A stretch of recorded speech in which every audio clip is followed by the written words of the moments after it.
Shalom, shalom, bien-aimés. Donc, nous continuons avec nos enseignements bibliques. Donc, nous continuons avec l'étude biblique. Et aujourd'hui, nous allons parler donc de Genèse à partir du chapitre 12 jusqu'au chapitre 50. Et c'est très important pour chaque chrétien qui est né de nouveau, qui a accepté Jésus comme son Seigneur, Sauveur et Maître de sa vie, de connaître le rôle que les patriarches ont joué dans la parole du Seigneur et dans l'histoire du peuple hébreu et dans l'histoire du peuple israélite, donc du peuple juif. Alors, bien aimé, comme d'habitude, nous demandons au Saint-Esprit de prendre le contrôle de cette séance d'enseignement biblique parce que c'est un moment qui est merveilleux de partager la parole ensemble et que vous et moi, que nous puissions apprendre au même moment et que nous puissions apprendre de très bonnes choses. Bien aimé, chaque jour, nous sommes accompagnés d'une pression de la vie de tous les jours. Nous devons travailler, nous devons gagner de l'argent, nous devons prester, nous devons avoir la qualité. Mais nous ne devons pas oublier de prendre un temps, de passer ce temps-là avec le Seigneur. Peu importe les moments que nous traversons, peu importe les circonstances que nous traversons, peu importe les difficultés et les problèmes que nous traversons, continuez à manger la parole du Seigneur, continuez à prendre la parole du Seigneur et de mettre ça dans notre bouche nous permet d'avoir une épée qui peut nous aider dans tous les moments désagréables de notre vie. Et cette épée-là peut couper toutes les difficultés, peut détruire tous nos ennemis qui viennent sur notre chemin pour nous empêcher d'être au lieu du rendez-vous qui est au milieu du paradis de Dieu. Et c'est l'endroit où nous voulons être. C'est pour ça que celui qui n'a pas encore reçu Jésus-Christ comme Seigneur, Sauveur et Maître de sa vie, c'est le bon moment de dire que Jésus, je me repens pour me pécher. J'ai péché. Je veux devenir ton fils. Je crois que Jésus, tu es le Fils de Dieu. Je crois que Jésus, tu es Dieu. Je crois que Jésus, tu as versé ton sang pour que mes péchés et ceux de mes parents et de mes ancêtres soient pardonnés.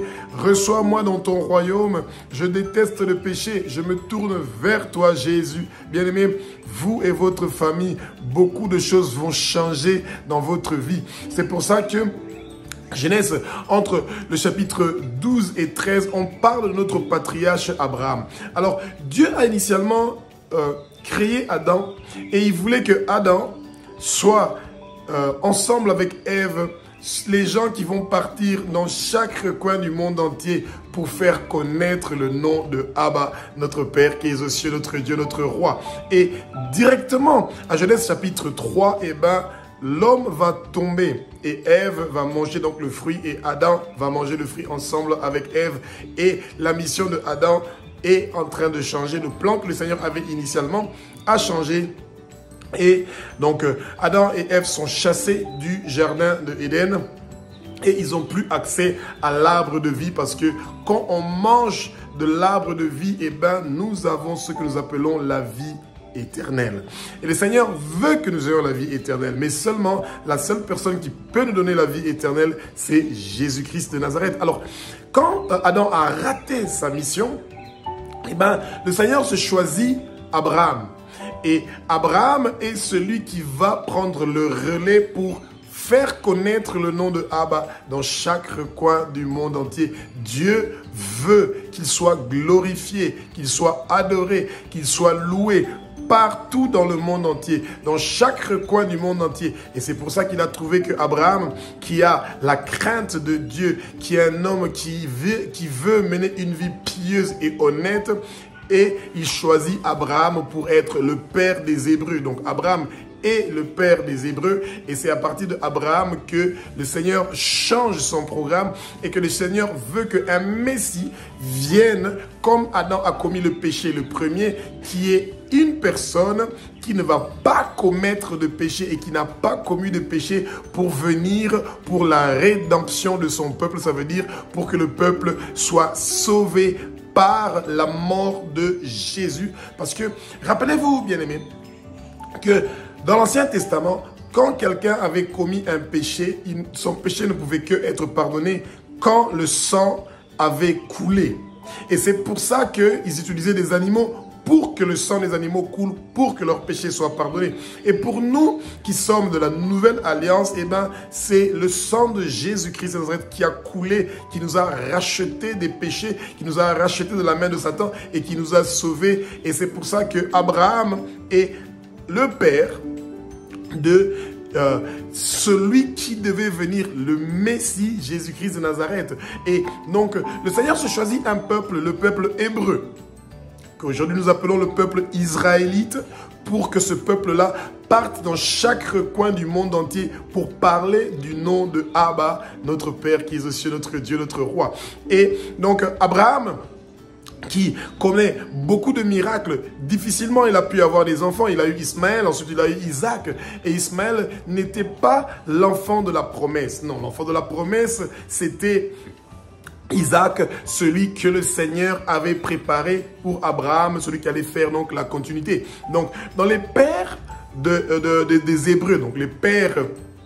Donc les patriarches, nous avons d'abord Abraham qui est donc le père, et par Abraham nous avons toutes les bénédictions. Et bien aimé, quand vous priez, rappelez-vous toujours de demander au Seigneur que les bénédictions qu'il a promis à Abraham, que ces bénédictions-là sont aussi pour vous. Parce que Abraham a été béni et nous aussi nous recevons nos bénédictions comme les bénédictions de Abraham. Et ça, c'est vraiment merveilleux. Et le Seigneur a dit à Abraham que le pays où il sera, que sa semence et toutes sortes de bénédictions qu'il aura, le Seigneur va lui donner cela. Et le Seigneur vous donne aussi à vous, à moi, à nous tous, à votre pays. Nous recevons tous les bénédictions de Abraham, mais seulement à la condition d'accepter que Jésus-Christ de Nazareth est le roi des rois, notre Seigneur, et que nous nous repentons de nos péchés, que nous refusons les péchés, que nous cherchons à pouvoir nous tourner de péché, mais nous tourner vers Jésus-Christ de Nazareth. Et ensuite, Isaac va arriver. Isaac est un peu plus posé que Abraham, mais il hérite d'une énorme richesse, Isaac. Et pendant 20 ans, Isaac est en train de prier pour que Rebecca, sa femme, puisse avoir un enfant. Et ça nous montre la patience que nos patriarches avaient, bien aimés. Et ces choses-là, c'est des choses que nous devons retenir. C'est très important de voir que Isaac est le deuxième père de la promesse. Vous dites qu'Abraham est le premier et Isaac est le deuxième. Et c'est avec Isaac que la suite du projet du Père est en train de continuer. Et Isaac a prié pendant 20 ans pour que Rebecca puisse avoir donc des enfants. Bien aimé, 20 ans de patience. 20 ans que vous priez pour que le Seigneur vous donne donc des enfants. C'est merveilleux de voir que dans ce temps-là, les gens avaient une grande patience. De nos jours, les gens veulent avoir tout avec vitesse. Ils veulent que tout soit accéléré. Et ça, c'est un mauvais caractère et un mauvais comportement. Dites, Seigneur Jésus, donne-moi la patience. Je veux avoir la patience. C'est très important d'avoir la patience. Quand nous demandons quelque chose au Père, nous devons laisser que sa volonté soit faite. Et quand il a donné une promesse et qu'il nous a promis quelque chose, nous devons être patients que les choses du Seigneur se font selon sa volonté, à son moment et à l'endroit qu'il veut que nous soyons. Et donc, Isaac va engendrer deux enfants, Ésaü et Jacob.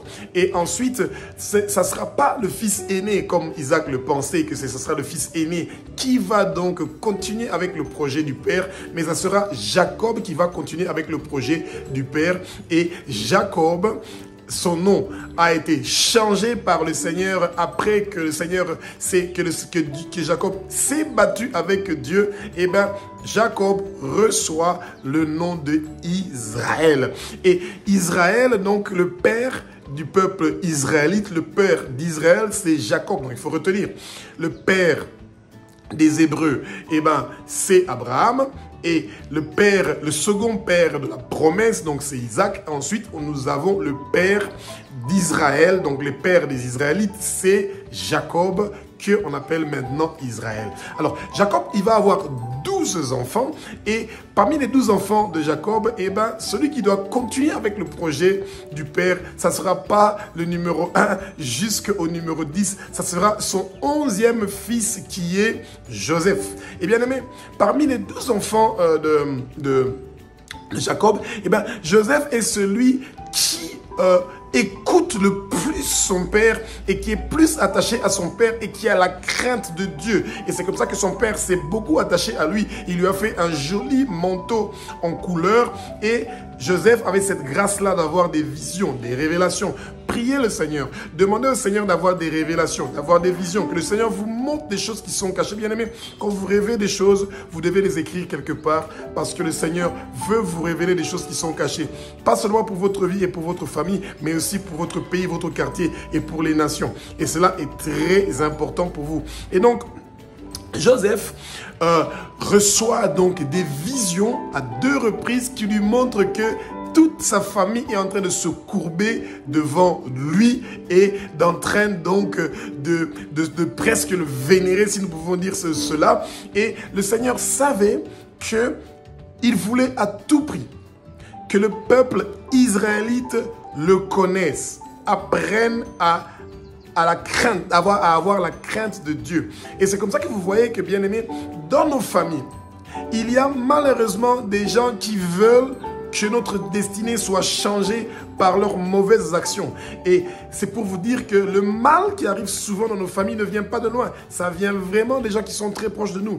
Eh bien, Joseph, il avait 11 frères. Benjamin était le cadet. Et ses 10 autres frères ont conspiré contre Joseph et ils lui ont mis dans un trou. Et en fait, leur objectif était celui de tuer Joseph. Et ils se moquaient de Joseph. Ils se moquaient de la destinée de Joseph. Et c'est comme ça que Joseph va être vendu par ses frères. Et il partira donc en Égypte. Il sera vendu en Égypte. Et c'est là-bas en Égypte que Joseph va connaître sa croissance.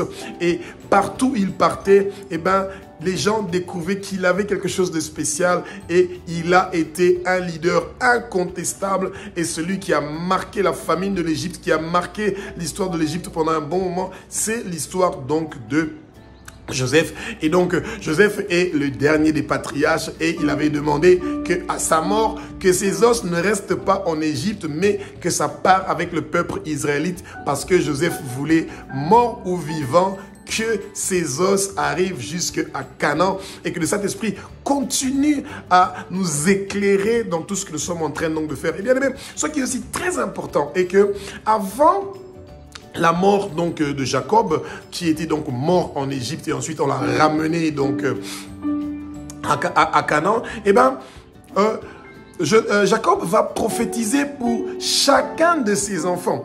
Et il a prophétisé sur Judas que Judas, avec sa descendance, qui vont se laver dans du vin. Et donc, déjà, dans Genèse chapitre 50, le Seigneur est déjà en train de parler de la venue du Christ qui va passer par la lignée de Abraham, Isaac, Jacob et ensuite Joseph et la suite. Et c'est comme ça que le Seigneur savait que Jésus-Christ de Nazareth va venir. Il va verser son sang et nous allons être rachetés par le sang de Jésus de la main de Satan. Donc bien aimé, c'est très important pour vous de vous rappeler donc de toutes ces choses-là. Et quand vous êtes en train d'apprendre la parole, vous devez retenir ces choses-là. Et qu'en tant que chrétien, vous devez savoir que donc l'histoire des patriarches se trouve donc dans Genèse. Et ça commence à partir de Genèse chapitre 12 jusqu'à 50. Et c'est des histoires qui sont très fascinantes. Et surtout, voyez les miracles que le Seigneur a fait. Ces prodiges que le Seigneur a fait pour que son peuple puisse le connaître. Nous devons faire de notre mieux pour connaître Jésus, pour connaître ce qu'il veut de nous. Nous devons faire tout pour connaître le Père, propager son nom, parler de l'évangile de Jésus dans chaque recoin du monde entier. Bien-aimés, espérons que vous avez appris quelque chose sur les patriarches. C'est très important de connaître ces choses-là. Et vous aussi, vous êtes un père de famille. Un père de famille est appelé à être un exemple pour sa famille. Vous êtes le pasteur de votre famille. Vous êtes le prophète de votre famille. Et c'est pour ça qu'en tant que père, en tant que patriarche de votre foyer, vous vous réveillez en premier pour commencer à prier pour votre famille. Quand il y a des difficultés dans votre famille, vous êtes le premier qui s'occupe de votre famille. Et vous ne devez pas compter sur les autres, mais vous devez compter sur Jésus, qui est celui qui veut faire du bien à votre famille. Espérons que nous avons appris quelque chose sur les patriarches, donc dans l'Ancien Testament, de Genèse chapitre 12 jusqu'à Genèse chapitre 50. Soyez bénis.